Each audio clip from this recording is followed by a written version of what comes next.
नमस्कार दोस्तों, civilian family में you people are the most welcome. आपका स्वागत है।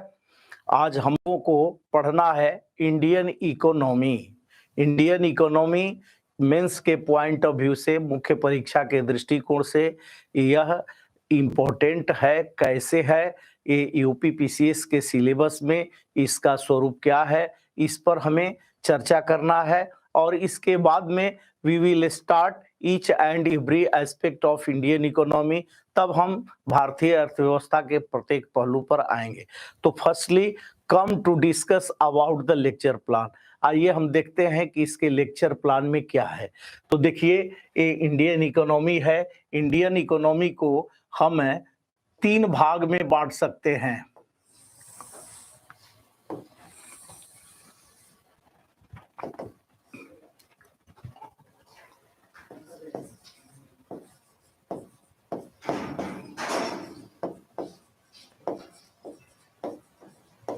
पहला है बेसिक इकोनॉमी। बेसिक इकोनॉमी का मतलब होता है मौलिक अर्थव्यवस्था। मौलिक अर्थव्यवस्था व्यवस्था। दूसरा है डेवलपमेंटल इकोनॉमी। Developmental economy.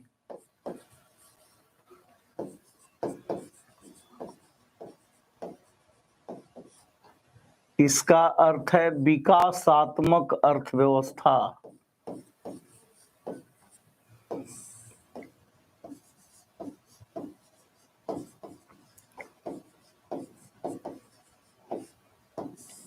तीसरा है सेक्टोरल इकोनॉमी।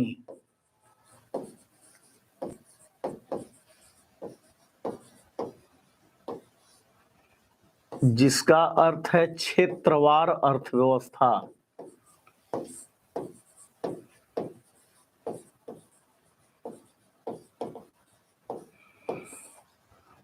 दोस्तों, हमें ये देखना है कि बेसिक इकोनॉमी में क्या पढ़ना है।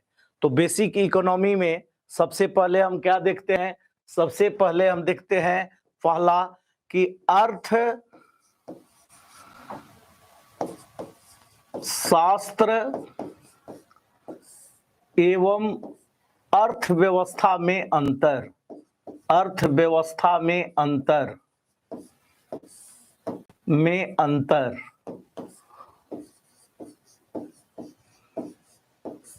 दूसरा हम देखते हैं नेशनल इनकम, जिसको हम कहते हैं राष्ट्रीय आय।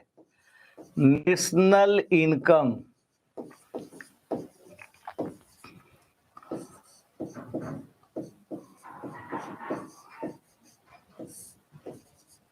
राष्ट्रीय आय। तीसरा हम देखते हैं पॉवर्टी एंड अनएम्प्लॉयमेंट।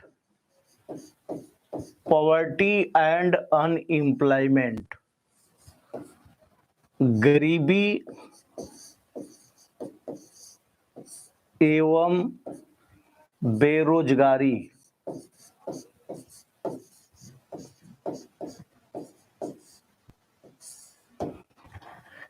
इसके बाद 4th नंबर पर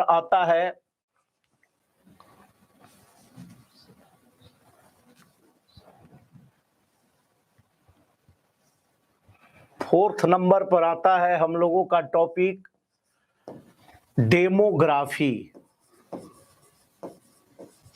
डेमोग्राफी। डेमोग्राफी का मतलब होता है जनांकिकी। जनांकिकी।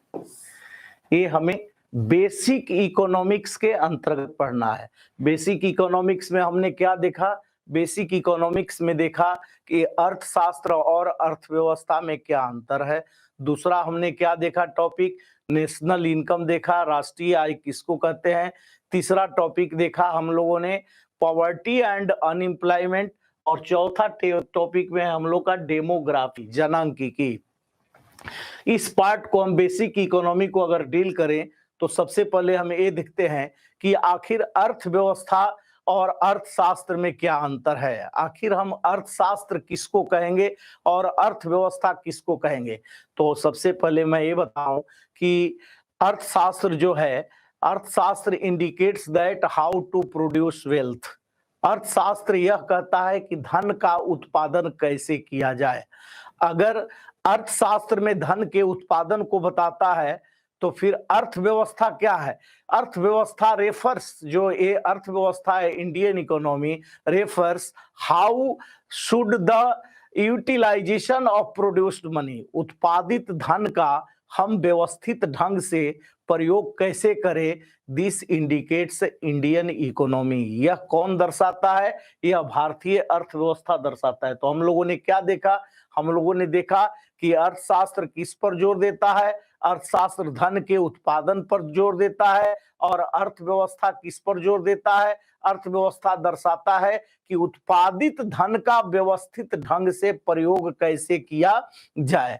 अब सवाल है कि इसमें क्या क्या और देखना है दोस्तों।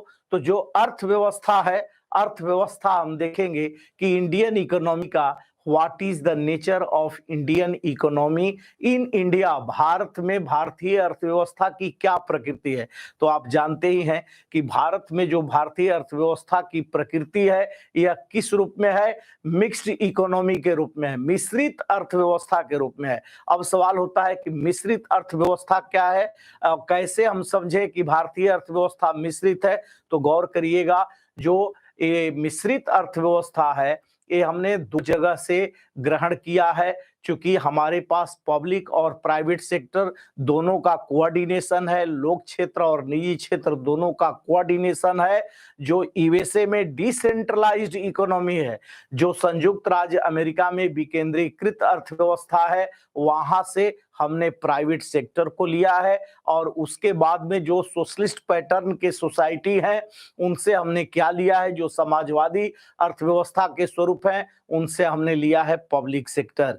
तो अगर हम just we come to combined the public sector and private sector, अगर हम लोक क्षेत्र और निजी क्षेत्र दोनों को मिलाते हैं तो just this is the indication of mixed economy, यही हमारी मिश्रित अर्थव्यवस्था का स्वरूप है। तो जो हम मिश्रित अर्थव्यवस्था के स्वरूप में देखें तो इसके पहले हमें जानना पड़ेगा कि आखिर हमारा जो प्राइवेट सेक्टर है, जहां से हमने क्या लिया है, तो जहां से हमने प्राइवेट क्षेत्र को लिया है, जहां डिसेंट्रलाइज सिस्टम है, विकेंद्रीकृत सिस्टम है, वहां की आखिर अर्थव्यवस्था कैसी है। तो गौर करिए, जहां से हमने डिसेंट्रलाइज्ड इकोनॉमी है उस इकोनॉमी को कैपिटलिस्ट इकोनॉमी कहते हैं। उस इकोनॉमी को हम क्या कहते हैं दोस्तों, कैपिटलिस्ट इकोनॉमी, पूंजीवादी अर्थव्यवस्था। जब हम उसको पूंजीवादी अर्थव्यवस्था कहते हैं तो हमें जानना पड़ेगा कि आखिर कैपिटलिस्ट इकोनॉमी क्या है, कैपिटलिस्ट इकोनॉमी के क्या नेचर हैं और इसकी क्या विशेषताएं हैं। इसी तरह से similarly we come to see about the socialist economy, इसी तरह से हम समाजवादी अर्थव्यवस्था को देखते हैं, और वी हैव टू फाइंड, इस अर्थव्यवस्था में हमें ये भी देखना है कि what are the nature of socialist economy, समाजवादी अर्थव्यवस्था की क्या प्रकृति है, and what are its features, और इसकी क्या विशेषताएं हैं। इसके बाद में just we come to focus about the mixed economy, मिश्रित अर्थव्यवस्था को हम फोकस करते हैं, और तब देखते हैं कि मिश्रित अर्थव्यवस्था के क्या नेचर और क्या विशेषताएं हैं। इंडियन इकोनॉमी में हम कैसे इसको एडजस्ट किए हैं, कैसे इसको कोऑर्डिनेट कर रहे हैं, ये अर्थव्यवस्था कैसे भारतीय अर्थव्यवस्था को, भारतीय रिसोर्सेज को, इंडियन रिसोर्सेज को मोबिलाइज कर रही है, गतिशील कर रही है। तो इस तरह से हम इंडियन इकोनॉमी को देखेंगे, इसके भी नेचर को देखेंगे, इसके भी कैरेक्टरिस्टिक्स को देखेंगे। इतना देखने के बाद में तब हम कहां पर आएंगे, तब हम अपने दूसरे टॉपिक पर आएंगे, नेशनल इनकम पर आएंगे, राष्ट्रीय आय पर आएंगे। देखेंगे कि आखिर राष्ट्रीय आय क्या है। राष्ट्रीय आय को जानने के पहले हम इकोनॉमिक ग्रोथ एंड डेवलपमेंट को देखेंगे। इकोनॉमिक जो ग्रोथ एंड डेवलपमेंट है इसको कैसे देखेंगे, हम इकोनॉमिक ग्रोथ में ये देखेंगे कि जो भारतीय अर्थव्यवस्था की प्रकृति मिश्रित है। इस मिश्रित अर्थव्यवस्था की प्रकृति में जो ग्रोथ का स्वरूप है यह क्या है और ये जीडीपी के कैसे स्वरूप को निर्धारित करती है। आखिर रियल में इकोनॉमिक ग्रोथ और इकोनॉमिक डेवलपमेंट किसको कहेंगे। तो अगर हम simply just we come to define what is the economic growth, अगर हम सामान्य रूप से ये देखें कि अर्थव्यवस्था में समृद्धि किसको कहते हैं, आर्थिक समृद्धि, चूंकि इकोनॉमिक ग्रोथ को हिंदी में आर्थिक समृद्धि कहते हैं, तो आर्थिक समृद्धि किसको कहते हैं।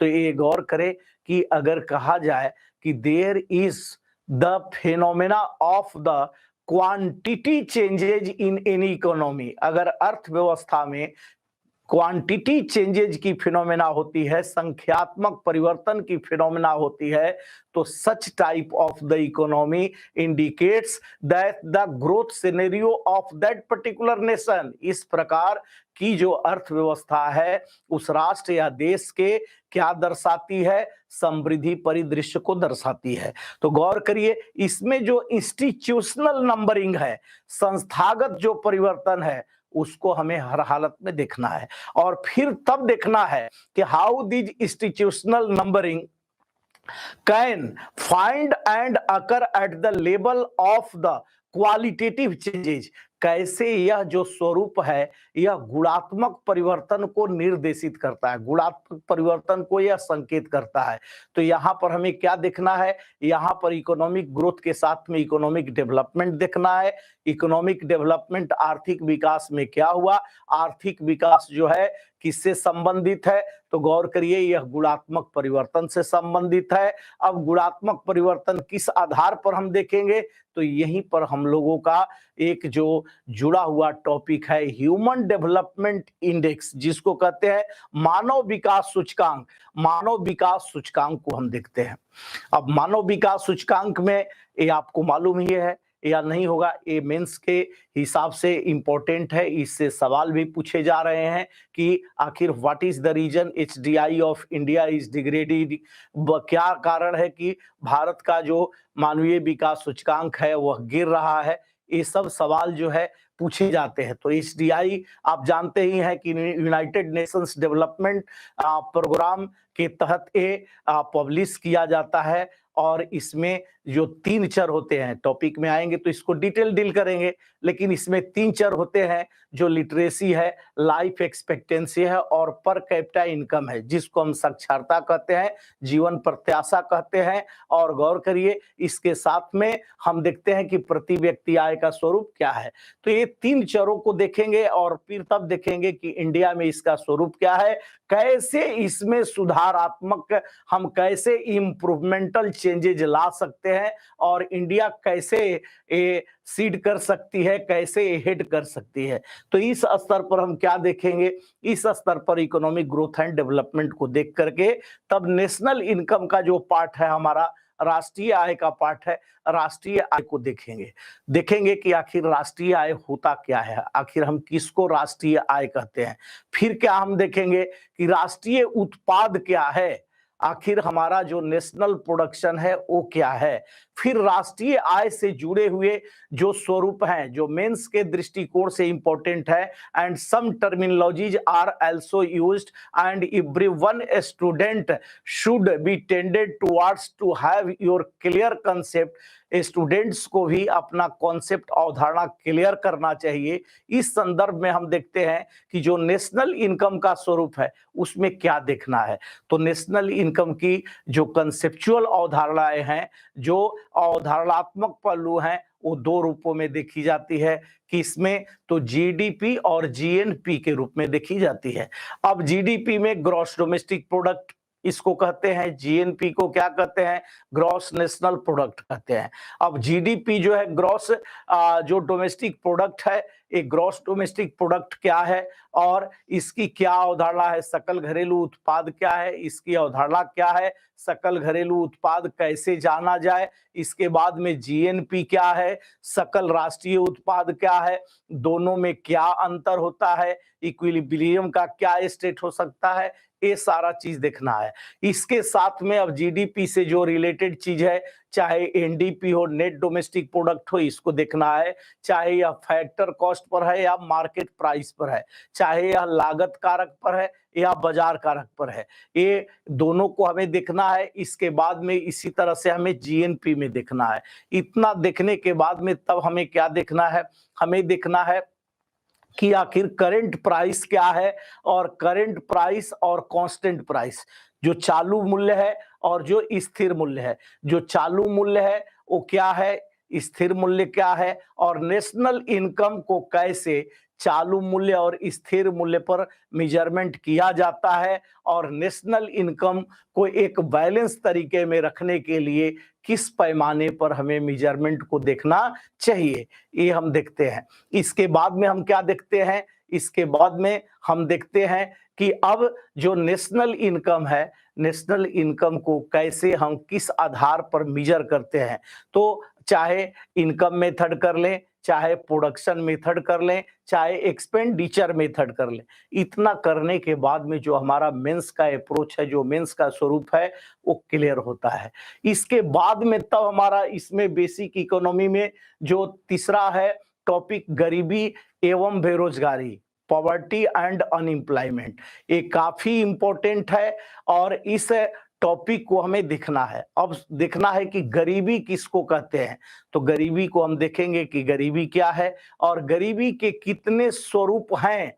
तो गरीबी के स्वरूप को देखने के लिए हम इसके प्रकार के आधार पर देखते हैं। तो इसके दो स्वरूप हैं, एब्सोल्यूट पॉवर्टी और रिलेटिव पॉवर्टी। एब्सोल्यूट पॉवर्टी को हम कहते हैं निरपेक्ष गरीबी, और गौर करिए जो रिलेटिव पॉवर्टी है उसको हम कहते हैं सापेक्षिक गरीबी। अब जो एब्सोल्यूट पॉवर्टी है, हम देखेंगे कि अंडर डेवलप्ड जो कंट्रीज हैं, अविकसित राष्ट्र हैं, जहां पर इसका परिदृश्य एब्सोल्यूट पॉवर्टी का देखने को मिलता है, और जहां पर डेवलप्ड नेशंस हैं वहां पर रिलेटिव पॉवर्टी का स्वरूप देखने को मिलता है। तो हमें ये देखना है कि यहाँ पर हम दोनों में अंतर कैसे करें। तो एक डायग्राम के माध्यम से भी हम इसे देख सकते हैं, और इसे हम स्ट्रक्चरल और रोटेशनल पॉवर्टी के रूप में देख सकते हैं। संरचनात्मक आपको गरीबी के संदर्भ में देख सकते हैं और चक्रीय गरीबी के संदर्भ में देख सकते हैं।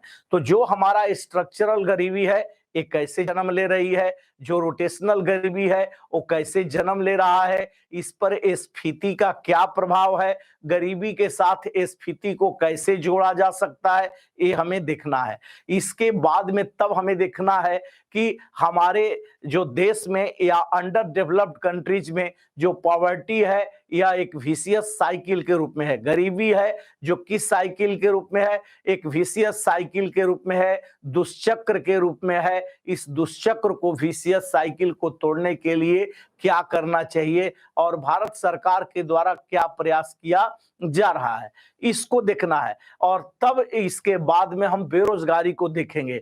तो बेरोजगारी क्या है, फिर गरीबी के साथ इसका रिलेशन, फिर गौर करिए बेरोजगारी के प्रकार, और फिर बेरोजगारी और गरीबी को दूर करने के लिए गवर्नमेंट्स की जो स्कीम्स है उसको हमें देखना है। तो इतना करने के बाद में माय डियर फ्रेंड्स, हम गरीबी और बेरोजगारी को समाप्त करते हैं। इसके बाद में फिर हम कहां पर आएंगे, डेमोग्राफी पर। तो डेमोग्राफी में क्या देखेंगे, डेमोग्राफी में देखेंगे कि आखिर जो पॉपुलेशन की स्थिति है, जनसंख्या के जो स्वरूप है ये क्या है, मालथुसियन साइकिल क्या है, और मालथुसियन साइकिल देखने के बाद में फिर हम देखेंगे कि इसे हम कैसे प्रिवेंट करें, और जो पॉपुलेशन के टाइप्स हैं, जिसको हम ओवर पॉपुलेशन कहते हैं, जिसको हम ऑप्टिमम पॉपुलेशन कहते हैं, और जिसको लो पॉपुलेशन कहते हैं, इसको हम देखते हैं। इसको देखने के बाद में तब हम पॉपुलेशन देखेंगे कि भारतीय इकोनॉमी के लिए हाउ इंडियन पॉपुलेशन या growing population is hindrance in the way of economic development, कैसे अर्थव्यवस्था के विकास में जो ये जनसंख्या है एक बाधक के रूप में है। इसको देख करके तब हम बेसिक इकोनॉमी का जो स्वरूप है यह समाप्त करते हैं। इसके बाद में जो हमारा टॉपिक है क्या, ये हमारा टॉपिक है डेवलपमेंटल इकोनॉमी, विकासात्मक अर्थव्यवस्था। अब विकासात्मक अर्थव्यवस्था में क्या है, कुछ पॉइंट्स है जिसको हम देख सकते हैं।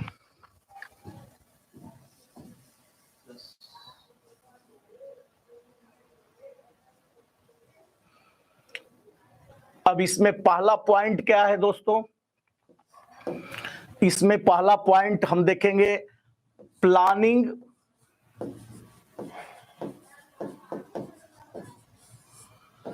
एंड नीति आयोग।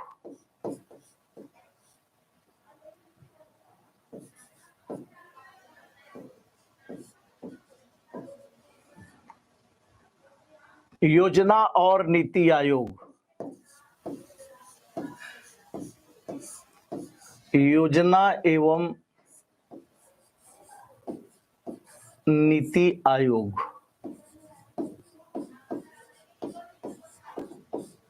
ये हम देखते हैं, योजना एवं नीति आयोग देखते हैं। दूसरा इसमें क्या देखते हैं हम? Money and inflation, money and inflation, मुद्रा और स्फीति देखते हैं।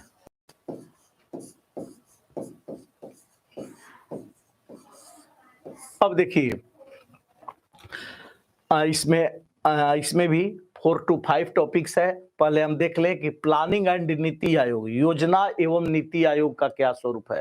तो जो योजना है, पहले हम देखेंगे कि योजना क्या है, योजना क्यों बनाया जाता है और योजना से क्या लाभ है। जानते हैं कि भारत का जो स्वरूप है, यहाँ की जो राजनीतिक स्वरूप है, एक कैसा है, चूंकि इंडियन गवर्नमेंट ने parliamentary form of government, Bharat में संसदीय प्रकार की सरकार को तो अपनाई गई है, लेकिन इसका फेडरल कैरेक्टर है। कैरेक्टर कैसा है? संघात्मक है। तो हमें फेडरल स्ट्रक्चर में ही नियोजन को क्या करना है? अपनाना है, ताकि अपना करके हम क्या कर सकते हैं? व्यवस्था को गतिशील कर सकते हैं। जो सामाजिक आर्थिक विकास का स्वरूप है उसको हम प्रशस्त कर सकते हैं। तो गौर करिए, इस हिसाब से हमें क्या देखना है? इस हिसाब से हमें प्लानिंग को देखना है। तो यहाँ पर जो सवाल आपसे पूछा जाएगा प्लानिंग का, कि आप भारत में नियोजन को भारत के संघात्मक व्यवस्था के अनुरूप डिस्कस करें। तो ये हम यहाँ पर डिस्कस करेंगे। फिर आपसे सवाल नीति आयोग, कारण कि आपने जानते ही हैं कि NITI Aayog has replaced the planning commission. NITI Aayog के द्वारा प्लानिंग जो स्वरूप है, ये नीति आयोग के द्वारा जो प्लानिंग का कॉन्सेप्ट है वो रिप्लेस कर दिया गया है। तो जब रिप्लेस कर दिया गया है तो फिर नीति आयोग का क्या फंक्शन है और नीति आयोग का सफलता क्या है, नीति आयोग कैसे प्लानिंग कमीशन से बेहतर है, ये सारा चीज हम डिस्कस करते हैं। ये डिस्कस जब हम करते हैं तो हमें कुछ टर्मिनोलॉजी है उसको भी समझना है, टर्मिनोलॉजी को, तब जाकर के बेहतर हो सकता है। अब जैसे फिजिकल प्लानिंग क्या होता है, कमांड प्लानिंग क्या होता है, इंडिकेटिव प्लानिंग क्या होता है, ये हमें जानना है। और हमें ये भी जानना है कि ग्लोबलाइजेशन के पीरियड में, भूमंडलीकरण के दौर में नीति आयोग पर किस प्रकार का प्रभाव पड़ा है। और हमें यहाँ ये भी जानना है कि जो नीति आयोग है यह नाइदर कॉन्स्टिट्यूशनल नॉर स्टैट्यूटरी, न तो यह संवैधानिक संस्था है न ही सांविधिक संस्था है, बल्कि यह क्या है? एग्जीक्यूटिव बॉडी के द्वारा एस्टेब्लिश है, एक कार्यपालिका निकाय के द्वारा बनाया गया है। लेकिन फिर भी क्या है? फिर भी इसने कॉन्स्टिट्यूशनल बॉडी को क्या कर दिया है? अंडर एस्टिमेट कर दिया है। कारण की कॉन्स्टिट्यूशनल बॉडी जैसे फाइनेंस कमीशन, इसके रोल को क्या कर दिया है? लिमिट कर दिया है। तो हमें यहाँ पर ये देखना है कि प्लानिंग कमीशन के द्वारा जो नीति आयोग है कैसे वित्त आयोग की भूमिका को यह सीमित कर दिया है, ये हमें देखना है। इसके देखने के बाद में तब हम कहाँ पर आएंगे? मनी पर आएंगे। देखेंगे कि मनी का स्वरूप क्या है और मनी का चेंजिंग स्वरूप देखेंगे। हम मुद्रा के मूल्य को बढ़ते हुए देखेंगे, मुद्रा के मूल्य को हम गिरते हुए देखेंगे। इससे जो अवधारणाएं उत्पन्न होती है, इससे जो कंसेप्ट उत्पन्न होता है, यह कंसेप्ट किस रूप में उत्पन्न होता है? यह कंसेप्ट उत्पन्न होता है माय डियर फ्रेंड्स किस रूप में? तो यह कंसेप्ट उत्पन्न होता है कि स्फीति और अस्फीति की क्या अवधारणाएं हैं। फिर स्फीति हम किसको कहेंगे? अर्थव्यवस्था के लिए स्फीति फायदेमंद है या खतरनाक है? स्फीति का प्रकार, चाहे आप जानते भी होंगे कि स्फीति के प्रकार अमूमन इसके मोबिलाइजेशन के आधार पर, गतिशीलता के आधार पर 4 होते हैं, जैसे क्रीपिंग इन्फ्लेशन, रेंगती हुई स्फीति, इसके बाद में वॉकिंग इन्फ्लेशन, टहलती हुई स्फीति, इसके बाद में रनिंग इन्फ्लेशन, दौड़ती हुई स्फीति, और इसके बाद में जंपिंग इन्फ्लेशन, उछलती हुई स्फीति। तो स्फीति के इस प्रकार को हम देखेंगे। स्फीति के इस प्रकार को देखने के बाद में फिर हम कहां पर आते हैं? तो गौर करिए, स्फीति के इस प्रकार को हम देख करके तब देखते हैं कि स्फीति के क्या परिणाम निकलते हैं, क्या कंसेक्वेंसेज इसके होते हैं, और यह स्फीति प्रोडक्शन से कैसे समाहित है, यह स्फीति अंडर डेवलप्ड कंट्रीज में क्यों बनी हुई है, इसका डिमांड चेन और सप्लाई चेन से, मांग की श्रृंखला से और पूर्ति की श्रृंखला से क्या रिलेशन है, जो सवाल आपसे मेंस के स्तर पर आ रहे हैं, ये हम देखते हैं। फिर डिफ्लेशन को भी हम देखते हैं इसी तरह से, और तब इससे जुड़ा हुआ, जैसे डिफ्लेशन का प्रोसीडिंग्स अगर आगे जाए तो फिर रिसेशन है, रिसेशन से डिप्रेशन है, और फिर डंपिंग की स्थिति। तो यहाँ पर ये हम देख लेते हैं, जिससे सवाल पूछा जा सकता है और पूछा भी गया। इतना देखने के बाद में जो हमारा टॉपिक होता है दोस्तों, वह होता है फिर टैक्स एंड बजट। जो तीसरा टॉपिक इसमें होता है, यह क्या होता है? Tax and budget.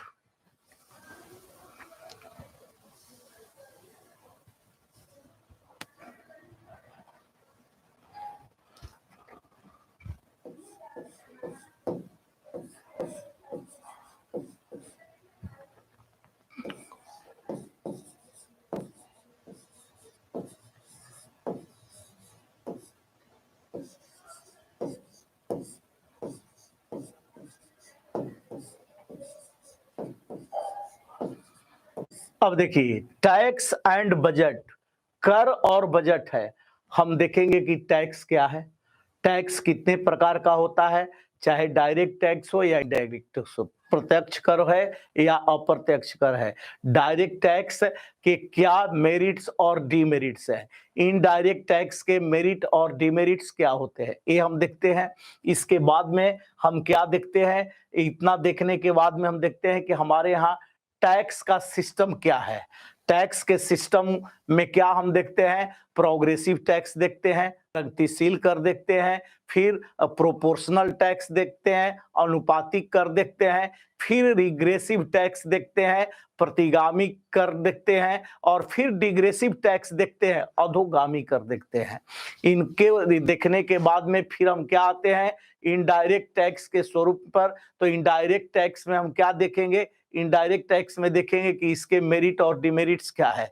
और आप जानते ही हैं कि जीएसटी के आने से जितने several number of indirect taxes have been replaced by GST, GST के द्वारा जितने भी अप्रत्यक्ष कर हैं अधिकतर रिप्लेस कर दिए गए हैं। तो इस स्तर पर हम जीएसटी को देखेंगे, और जीएसटी के क्या इंपॉर्टेंस है इसको हम देखेंगे, और जीएसटी क्यों फंक्शनिंग में स्मूथ और बेहतर साबित होगी, ये हम देखेंगे। फ्यूचर पर्सपेक्ट में जीएसटी क्यों बेहतर है, इसको देख करके तब हम किस पर आएंगे? बजट पर आएंगे। तो देखेंगे कि बजट क्या होता है, फिर बजट का नेचर क्या है, भारत में बजट के प्रकार क्या है, चाहे वह बजट के प्रकार में आप परंपरागत बजट को देख सकते हैं, निष्पादन बजट को देख सकते हैं, इसके बाद में शून्य आधारित बजट, जिसको हम जीरो बेस बजट के नाम से जानते हैं, इसको हम देखते हैं।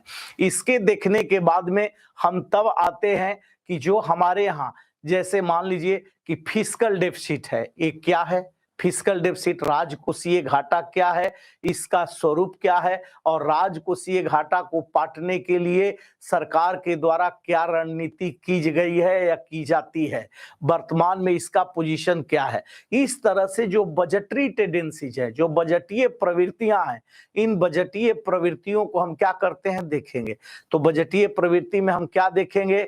बजटीय डेफिसिट देखेंगे, इसको पाटने का क्या उपाय और प्रयास है। फिर हम फिस्कल डेफिसिट देखेंगे, राजकोषीय घाटा देखेंगे, इसको पाटने के क्या उपाय हैं। फिर हम प्राइमरी डेफिसिट देखेंगे, प्राथमिक घाटा देखेंगे, उसके सॉल्यूशन। फिर मॉनेटरी डेफिसिट देखेंगे, मौद्रिक घाटा, और फिर इसके सॉल्यूशन। और इतना देखने के बाद में जो बजट हम देख रहे हैं, तब हमारा वर्तमान में जो बजट है और उसको देखेंगे, और कैसे budget is an development instrument of socio economic perspectives, कैसे यह सामाजिक आर्थिक परिदृश्य का एक विकासात्मक यंत्र है, इस पर हम फोकस करेंगे। इसको फोकस करने के बाद में दोस्तों हम कहां पर आ जाएंगे, नेक्स्ट टॉपिक पर आ जाएंगे। तो नेक्स्ट टॉपिक हमारा चौथा क्या होता है, इकोनॉमिक रिफॉर्म्स। इकोनॉमिक रिफॉर्म्स, आर्थिक सुधार को हम देखेंगे।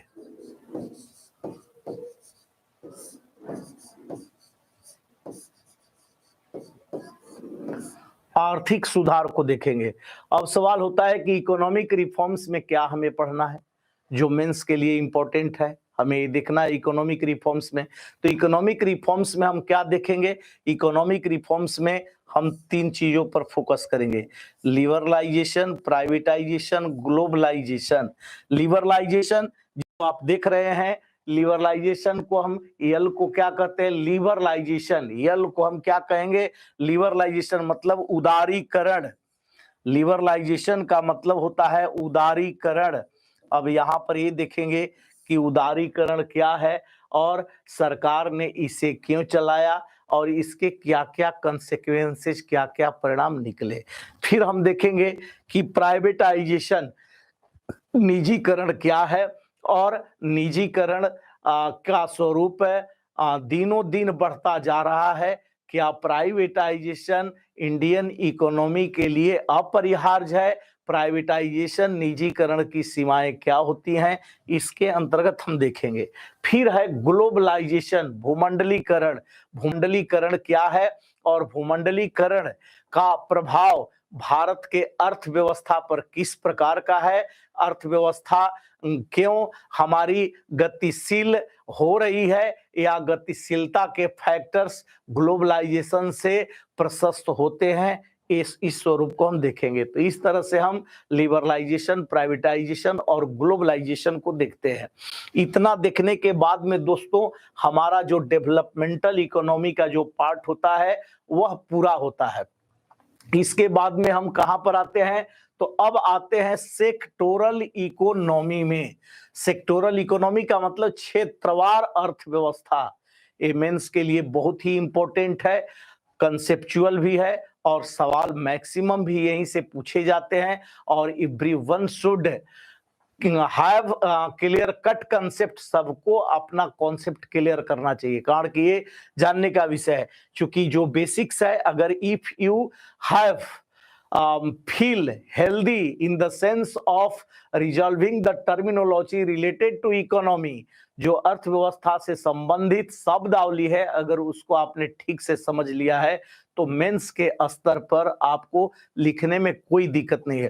कारण कि मेंस में कभी कभी क्या होता है, sometimes the students become unable to understand the terminology. कभी कभी स्टूडेंट्स को शब्द समझने में दिक्कत हो जाती है, तो इसलिए शब्द को हम ठीक से समझे और कैसे इसे हम फिर व्यवस्थित ढंग से आंसर में पिरोए, ये सबसे इंपॉर्टेंट चीज हो जाता है। तो इसलिए इस स्तर पर ये हमने बेसिक इकोनॉमिक्स को देखा, डेवलपमेंटल इकोनॉमी को। अब क्षेत्रवार अर्थव्यवस्था, क्षेत्रवार अर्थव्यवस्था में हमें क्या क्या पढ़ना है ये देख लें दोस्तों।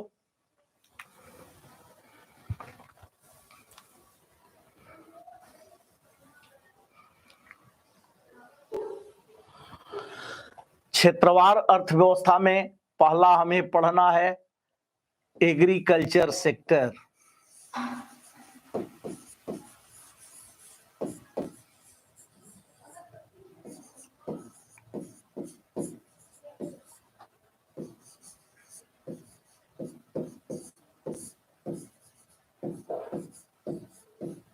कृषि क्षेत्र, क्षेत्रवार अर्थव्यवस्था में सबसे पहले पढ़ना है हमको कृषि क्षेत्र। कृषि क्षेत्र इंपॉर्टेंट है, आप जानते ही हैं। तो कृषि क्षेत्र में हमें क्या पढ़ना है? हमें पढ़ना है कि भारत में कृषि के किस कौन कौन प्रकार हैं, फिर इरिगेशन सिस्टम, यहाँ की सिंचाई व्यवस्था को देखना है, और तब हमें देखना है कि गवर्नमेंट ऑफ इंडिया के द्वारा, भारत सरकार के द्वारा एग्रीकल्चरल पॉलिसी किस प्रकार का लाया गया है, इसका क्या स्वरूप है, ये हम देखेंगे। अब फिर इसी से संबंधित हम लैंड रिफॉर्म्स को देखेंगे, भूमि सुधार को देखेंगे, भूमि सुधार में किस प्रकार की स्थिति लाई गई है। हम ये भी देखेंगे कि उदारीकरण और भूमंडलीकरण, लिबरलाइजेशन और प्राइवेटाइजेशन के दौर में, ग्लोबलाइजेशन के दौर में हमारी इंडियन जो एग्रीकल्चर सिस्टम है, जो हमारी व्यवस्था है कृषि की, उसमें बहुत सुधारात्मक प्रयास नहीं हो पाए हैं। तो आखिर कौन से ऐसे फैक्टर हैं, कौन से ऐसे कारक हैं जो हमारे इंडियन इकोनॉमी में हिंड्रेंस पैदा कर रहे हैं। तो इस तरह से just we have to come to focus about the agriculture sector and we come to delineate and found out the hindrances in the way of agriculture, in the way of agricultural mobilization। हम देखेंगे कि कृषि के क्षेत्र में कौन सी समस्या है जो अभी तक बनी हुई है, जिसके चलते हमारा कृषि उत्पादन प्रभावित हो रहा है। तो कृषि क्षेत्र में हम कृषि के साथ साथ भूमि सुधार को क्या करते हैं, देख लेते हैं। तो ये हमारी चीजें यहाँ पर पूरी होती है। दूसरा इसमें अगर हम टॉपिक पढ़ें तो क्या है दोस्तों, इंडस्ट्रियल सेक्टर। इंडस्ट्रियल सेक्टर, औद्योगिक क्षेत्र। अगर हम देखें तो ये औद्योगिक क्षेत्र है। औद्योगिक क्षेत्र में हम क्या देखते हैं, तो गौर करिए, ये जो इंडस्ट्रियल सेक्टर है, औद्योगिक क्षेत्र है, इसमें हमें देखने के लिए हमें ये देखना है कि how many types of industry in India, Bharat में कितने प्रकार के उद्योग हैं। और दूसरा क्या देखना है, दूसरा ये देखना है कि इंडस्ट्रियल जो पॉलिसी है गवर्नमेंट ऑफ इंडिया की, वह इंडस्ट्रियल पॉलिसी किस प्रकार के है, और भारत में इस इंडस्ट्रियल पॉलिसी के क्या प्रभाव हैं, इसके क्या क्या सकारात्मक और नकारात्मक पहलू हैं। इसके दोनों पहलू पर विचार करेंगे, पॉजिटिव एस्पेक्ट पर और नेगेटिव एस्पेक्ट पर। और फिर इसमें हम क्या देखेंगे, इंडस्ट्रियल सेक्टर में क्या देखेंगे, इंडस्ट्रियल सेक्टर में हम देखेंगे फूड पार्किंग का स्थिति क्या है, फूड पार्किंग बहुत इंपॉर्टेंट है, ये हम देखेंगे। और एमएसएमई में समस्याएं देखेंगे, एमएसएमई के स्तर पर जो समस्याएं आ रही हैं वो किस प्रकार की समस्याएं हैं और उसे कैसे दूर किया जा सकता है, ये इंडस्ट्रियल सेक्टर में देखेंगे। और फिर तब हम क्या देखेंगे, तीसरा टर्शियरी सेक्टर। तो तीसरा हम क्या देखेंगे दोस्तों, टर्शियरी सेक्टर।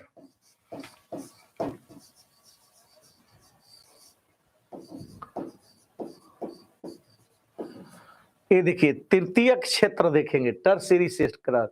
टर्शियरी सेक्टर में हम क्या देखेंगे, गौर करिए, टर्शियरी सेक्टर में हम देखेंगे यहाँ पर, चूंकि हमारे पास में जो इंफ्रास्ट्रक्चर है, इंफ्रास्ट्रक्चर किस प्रकार का है, सोशल एंड इकोनॉमिक इंफ्रास्ट्रक्चर। यहाँ पर जो है मौलिक आधारभूत संरचना है जो कि सोशल और इकोनॉमिक स्तर पर है। हम सोशियो इकोनॉमिक स्तर पर क्या देखेंगे, यहाँ पर इंफ्रास्ट्रक्चर देखेंगे, आधारभूत संरचना देखेंगे। इसके बाद में हमें क्या देखना है, तो इसके बाद में हमें ये देखना है कि टर्शियरी सेक्टर में और कौन ऐसे सेक्टर हैं जो रेलेवेंट हैं। तो गौर करिए, टर्शियरी सेक्टर के बाद में हम क्या देखेंगे, जैसे इसमें बेसिक इंफ्रास्ट्रक्चर के साथ में हम रेल को देखेंगे, रोड को देखेंगे, उसके बाद में नेविगेशन जो नौका परिवहन है उसको देखेंगे, फिर एयर फैसिलिटीज, वायु मार्ग की हम सुविधा देखेंगे।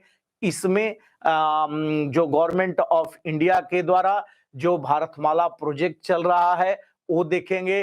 फिर पोर्टल सिचुएशन, जो तटवर्ती क्षेत्रों में बंदरगाह की स्थिति है, कैसे इसे प्रमोट किया जा रहा है, फैसिलिटेट किया जा रहा है, कैसे इसे सुविधाजनक स्थिति बनाई जा रही है, जो सवाल रिलेवेंट बना हुआ है दोस्तों, यहाँ से हम ए देखेंगे, ए टर्शियरी सेक्टर में। इसके बाद में चौथा सेक्टर कौन है? तो चौथा सेक्टर है एक फाइनेंशियल सेक्टर। फाइनेंशियल सेक्टर अब गौर करिए, फाइनेंशियल वित्तीय क्षेत्र है। वित्तीय क्षेत्र में हम क्या देखेंगे? हम देखेंगे कि फाइनेंशियल सेक्टर किसको कहते हैं। अब फाइनेंशियल सेक्टर में हमें क्या पढ़ना है, तो गौर करिए, फाइनेंस से रिलेटेड, तो फाइनेंस से रिलेटेड पहले तो हम देखेंगे कि गवर्नमेंट की पॉलिसी क्या है, जिसको हम कहते हैं क्या? फिस्कल पॉलिसी, राजकोषीय नीति। राजकोषीय नीति होता क्या है, और गौर करिए राजकोषीय नीति के क्या फंक्शन होते हैं, हम ये देखेंगे, जो कि आपको मेंस के पॉइंट ऑफ व्यू से काफी इंपॉर्टेंट है। गौर करिए, इसके देखने के बाद में हम कहां पर आएंगे? फिर देखेंगे कि जो फिस्कल पॉलिसी है, इसके बाद में फाइनेंशियल मार्केट होता है। अब फाइनेंशियल जो मार्केट है, वित्तीय बाजार है, वित्तीय बाजार में किस प्रकार की स्थितियां हैं, तो गौर करिए, हम यहाँ पर फाइनेंशियल मार्केट के प्रकार को देखेंगे, जिसमें इसके दो प्रकार हैं, कैपिटल मार्केट और आपको मनी मार्केट, जो पूंजी बाजार है और जो मुद्रा बाजार है। पूंजी बाजार हम किसको कहते हैं? जैसे पूंजी बाजार में हम दो चीजें देखते हैं, प्राइमरी मार्केट और सेकेंडरी मार्केट। प्राथमिक बाजार क्या होता है और द्वितीयक बाजार क्या होता है। इसके बाद में हम फिर क्या देखते हैं? इसके बाद में देखते हैं मनी मार्केट। मनी मार्केट में आप जानते हैं कि ये मुद्रा बाजार होता है, शॉर्ट पीरियड के लिए होता है, कम अवधि के लिए होता है।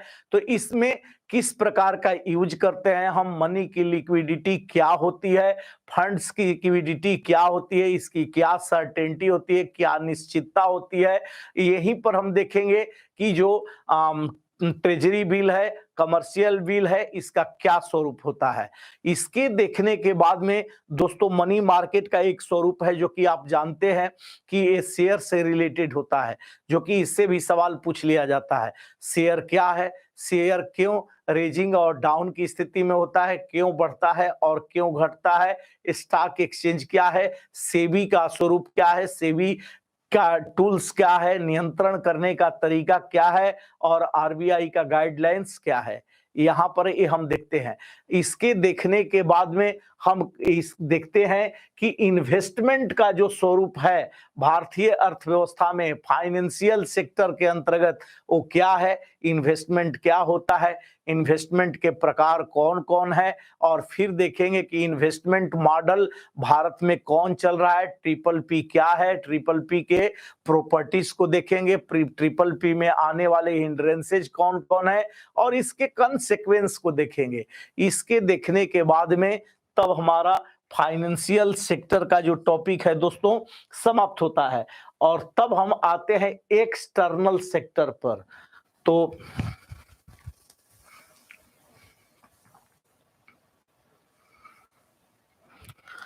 अब देखिए एक्सटर्नल सेक्टर,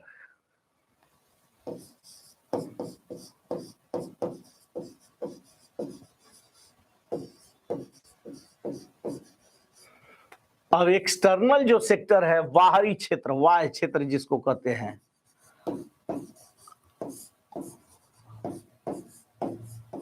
अब वाह्य क्षेत्र में हम क्या देखते हैं? सबसे पहला देखेंगे इसमें बैलेंस ऑफ पेमेंट, भुगतान संतुलन। देखेंगे कि आखिर भुगतान संतुलन हम किसको कहेंगे। भुगतान संतुलन के दो अकाउंट है, आप जानते ही हैं, एक कैपिटल अकाउंट है, एक करेंट अकाउंट है, एक पूंजी खाता है, एक चालू खाता है। अब जो कैपिटल अकाउंट है, जो पूंजी खाता है, अब पूंजी खाता के हम स्वरूप को देखेंगे, फिर करेंट अकाउंट को देखेंगे। करेंट अकाउंट के ही दो खाते होते हैं, जैसे एक बैलेंस ऑफ ट्रेड होता है और एक इनविजिबल अकाउंट होता है, अदृश्य मद होता है। गौर करिए, अब हम बीओटी को, जिसको बैलेंस ऑफ ट्रेड कहते हैं, फिर देखेंगे कि बीओपी और बीओटी में क्या अंतर है, ठीक है, और तब देखेंगे कि बीओपी को डिसइक्विलिब्रियम होने में अगर भुगतान संतुलन असंतुलित हो जाए तो इसे दूर करने के लिए क्या किया जाना चाहिए। नेक्स्ट देखेंगे कि भुगतान संतुलन असंतुलित क्यों होता है, ये और वर्तमान का जो अभी चल रहा है ये सिचुएशन हम भारत सरकार का देखेंगे बैलेंस ऑफ पेमेंट के अंतर्गत। जब बैलेंस ऑफ पेमेंट के अंतर्गत ये सब देखते हैं तो फिर किस पहलू पर हम आएंगे बैलेंस ऑफ पेमेंट को देखने के बाद में करेंसी कन्वर्टिबिलिटी, रुपए की परिवर्तनीयता, हमारा जो लेन देन हो रहा है रुपए की परिवर्तनीयता रुपए में हो रहा है, इसकी परिवर्तनीयता का क्या अर्थ है, करेंसी कन्वर्टिबिलिटी का अर्थ क्या है, यह क्यों, और गौर करिए अभी अगर हुआ है तो यह करेंट अकाउंट पर हुआ है कि कैपिटल अकाउंट पर, ये हमें देखना है। तो जो कैपिटल अकाउंट का स्वरूप है वो क्या है और करेंट अकाउंट का स्वरूप है वो क्या है, हमें ये देखना है। इसके देखने के बाद में हम क्या देखते हैं, इसके देखने के बाद में फिर तब हम मनी का सिस्टम देखते हैं जिसमें कि मुद्रा की धोखाधड़ी होता है, जिसमें मनी लॉन्ड्रिंग का कॉन्सेप्ट यहाँ पर आता है और मनी लॉन्ड्रिंग से क्या एक्ट बना हुआ है ये हम देखते हैं 2002 का। तो गौर करिए यहाँ पर इसमें हम इतना एक्सटर्नल सेक्टर में देखते हैं। फिर फॉरेन ट्रेड, जो विदेशी हमारा व्यापार है, विदेशी व्यापार का स्वरूप क्या है, विदेशी व्यापार क्यों उत्पन्न होता है, विदेशी व्यापार के क्या क्या पैटर्न है, एक्सपोर्ट और इंपोर्ट, एक्सपोर्ट का संरचना क्या है, इंपोर्ट का संरचना क्या है, भारत में एक्सपोर्ट के संरचना के अंतर्गत कौन कौन है, इंपोर्ट के संरचना आयात संरचना में कौन कौन है, ये देखेंगे। फिर देखेंगे कि हमारे यहाँ जो विदेशी व्यापार हो रहा है इसके क्या स्वरूप है, किन देशों से हो रहा है और किन देशों में हमारा अधिकाधिक आपको ट्रेड रिलेशन बना हुआ है। फॉरेन ट्रेड के साथ में ही हम देखेंगे कि हमारा जो बाइलेटरल एग्रीमेंट होता है, मल्टीलेटरल होता है, बाइलेटरल का स्वरूप क्या होता है, मल्टीलेटरल का स्वरूप क्या होता है और इकोनॉमिक फोरम की स्थिति क्या होती है, यहाँ पर हम क्या देखते हैं, फॉरेन ट्रेड में देखेंगे। और फॉरेन ट्रेड देखने के बाद में दोस्तों हमारा जो एक्सटर्नल सेक्टर है ये यहीं पर क्या होता है, समाप्त होता है। तो अभी हम लोगों ने इसमें क्या देखा, एग्रीकल्चरल सेक्टर देखा। तीसरा जो सेक्टोरल इकोनॉमी में है इसमें हमने क्या देखा, तो एग्रीकल्चरल सेक्टर देखा, हमने इंडस्ट्रियल सेक्टर देखा, टर्शियरी सेक्टर देखा, हमने फाइनेंशियल सेक्टर देखा, एक्सटर्नल सेक्टर देखा। अब एक्सटर्नल सेक्टर में हमें एक चीज और इंपॉर्टेंट देखना है, क्या देखना है, इंटरनेशनल ऑर्गेनाइजेशन, अंतर्राष्ट्रीय संगठन। अंतर्राष्ट्रीय संगठन क्या है, इसकी महत्ता क्यों और अंतर्राष्ट्रीय संगठन से भारत को क्या फायदा है। अंतर्राष्ट्रीय संगठन में मुख्य रूप से हम तीन की तो भूमिका देखना ही देखना है। किसका, तो गौर करिए वर्ल्ड ट्रेड ऑर्गेनाइजेशन का, विश्व व्यापार संगठन का भूमिका भारत के संदर्भ में हमें देखना है। फिर वर्ल्ड बैंक का पहल देखना है इंडिया के रिलेशन में, और फिर आईएमएफ का, इंटरनेशनल मॉनेटरी फंड, अंतर्राष्ट्रीय मुद्रा कोष का देखना है। गौर करिए आप जानते हैं कि भारत के भुगतान संतुलन को असंतुलित आईएमएफ के द्वारा होता है, आईएमएफ से भी हम डेब्ट करते हैं। फिर गौर करिए हम डेब्ट किससे करते हैं, वर्ल्ड बैंक से भी करते हैं। इसलिए इस डेब्ट का क्या स्वरूप है, जो कि डेब्ट फाइनेंसिंग के रूप में भी हम देखेंगे, जिसे हम हीनार्थ प्रबंधन कहते हैं। ये देखने के बाद में जो इंटरनेशनल स्तर पर और भी इंपॉर्टेंट ऑर्गेनाइजेशन है और भी इंपॉर्टेंट संगठन है, उन संगठन को हम देखेंगे जो भारत के लिए क्या है, फायदा है। जैसे बिमस्टेक की स्थिति क्या है, और फिर वर्ल्ड के स्तर पर यूनियन, जैसे सार्क का सिचुएशन क्या है, एपेक का सिचुएशन क्या है। इस तरह के जितने भी ऑर्गेनाइजेशंस है जो रेलेवेंट है, जो बने हुए हैं रेलेवेंट, उनको हम क्या करेंगे, उनको हम इस स्तर पर देखेंगे। तो जो देखिए जो कॉन्क्रीट प्रिपरेशन है ये मेंस के स्तर पर जो हम देखते हैं, पीसीएस के स्तर पर, अब तो यूपी पीसीएस और आईएएस का सिलेबस सेम है, लेकिन थोड़ा सा there is also the changing nature of the question, प्रश्न का जो प्रकृति है थोड़ा सा परिवर्तित है। तो इसलिए हम यूपी के स्तर पर इस तरह के टॉपिक में जो रिलेवेंट क्वेश्चंस बने हुए हैं, कॉन्सेप्ट को समझेंगे और क्वेश्चंस को, और तब देखेंगे तो हम समझते हैं कि not a single question will be a spare, कोई सवाल आपको इधर उधर नहीं हो सकता है। थोड़ा सा कॉन्सेप्ट क्लियर करने की जरूरत है और फिर आपको डेटा के साथ अपने को क्या कर लेना है, कोऑर्डिनेट कर लेना है। तो इस तरह से दोस्तों इंडियन इकोनॉमी के लेक्चर प्लान में हमने क्या देखा, इंडियन इकोनॉमी के लेक्चर प्लान में हमने बेसिक इकोनॉमिक्स को देखा, फिर उसके बाद डेवलपमेंटल इकोनॉमी को देखा और फिर सेक्टोरल इकोनॉमी को देखा।